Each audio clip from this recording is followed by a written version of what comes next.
Aprovado na Câmara dos Deputados, o Código de Defesa do Empreendedor aguarda ainda análise do Senado. O projeto prevê, entre outras questões, direitos e deveres para os empreendedores no exercício das atividades econômicas.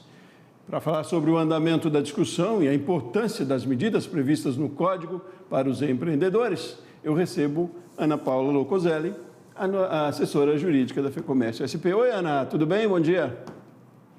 Bom dia, Sebastião, tudo bem? Ótimo, que bom tê-la aqui conosco de novo. Ana, em que pé está o projeto?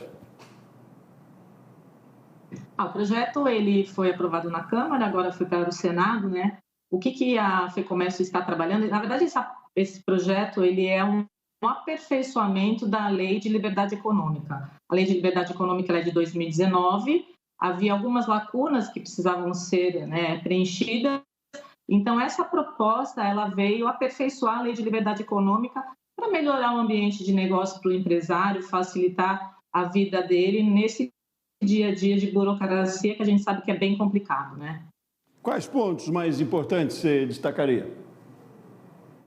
A FEComércio ela destaca alguns pontos importantes, por exemplo, a questão da fiscalização, né? Hoje a gente tem uma fiscalização que ela é basicamente punitiva. Os fiscais de todas as esferas que a gente pode falar, né? Na área do consumidor, na área trabalhista, na área do Inmetro, qualquer fiscalização que é feita, né, em um estabelecimento comercial, ela chega, ela verifica qualquer irregularidade e ela acaba já multando o empreendedor.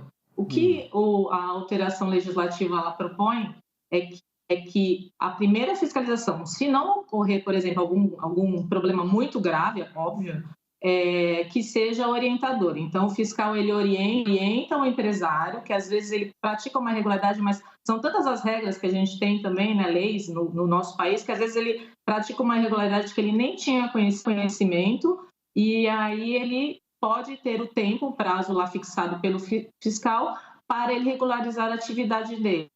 Então, isso é importante, porque às vezes alguma multa, dependendo do porte do empreendimento, acaba prejudicando muito aquele empresário. E ele também não fez de má fé. Então, essa é outro princípio do que está no Código de Defesa do Empreendedor, é o princípio da boa-fé do empresário. Então, o fiscal ele tem que olhar a atividade empresarial, que aquele empresário ele fez aquilo, mas não tinha má fé, não tinha o intuito de prejudicar ninguém. Então, todo esse arcabouço legal é importante para o empreendedor ter conhecimento e utilizá-lo no seu dia a dia. Da forma como está hoje, Ana, onera muito? Quanto pesa isso, até juridicamente, para o empreendedor? A fiscalização que a gente tem hoje.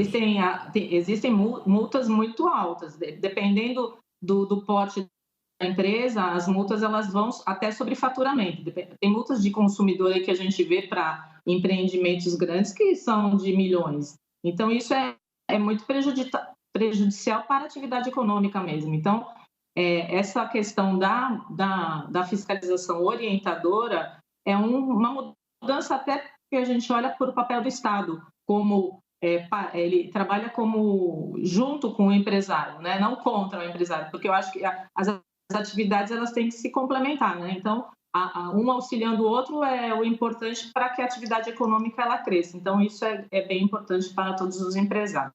Agora, Ana, eu acho que em julho do ano passado a gente já discutiu aqui de novo o código.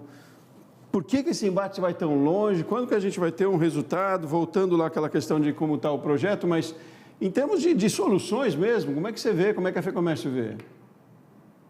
Na verdade, o que acontece? A gente está falando do ano passado a gente falou sobre o Código de Defesa do Consumidor estadual. O que a gente vê? A gente tem esse que agora a gente está conversando, que é o nível federal, o estadual, e também a gente tem acompanhado alguns municípios que precisam também aprovar uma legislação nesse sentido.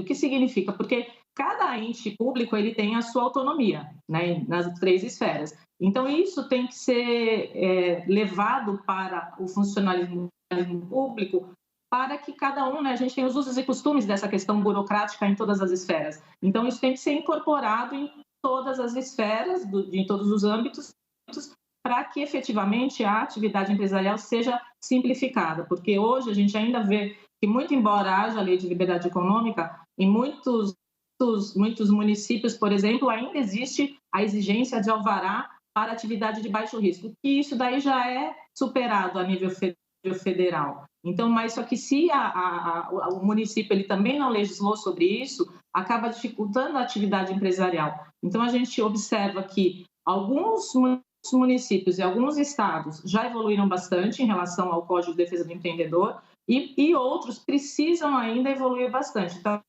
a FEComércio também tem participado de vários debates em relação a isso, porque nós vemos que isso daí é usos e costumes, e aí tem que ser, a lei de liberdade econômica é nova, de 2019, ela faz 4 anos em setembro desse ano. Então, ela tem que ser incorporada em todos os entes públicos para efetivamente ter uma melhoria do ambiente de negócio ao empreendedor. Tá certo. E São Paulo já é um bom exemplo também, né, Ana? Quem sabe também trazer essa discussão de São Paulo para a lei federal, né, para a questão nacional. Ana Paula Locoselli, assessora jurídica FEComércio SP, muitíssimo obrigado pela sua participação mais uma vez conosco. Bom feriado para você. É bom feriado. E a gente também tem que destacar, né, que hoje é o dia do trabalho, a gente destaca que o empreendedor aqui ele é um grande trabalhador, né? Porque para manter uma atividade econômica e dentro dessa nossa burocracia é bem importante também esse dia parabenizar os empreendedores por essa data também. Ótimo, que emprega muita gente também. É isso aí, Ana. Obrigado, viu? Até mais.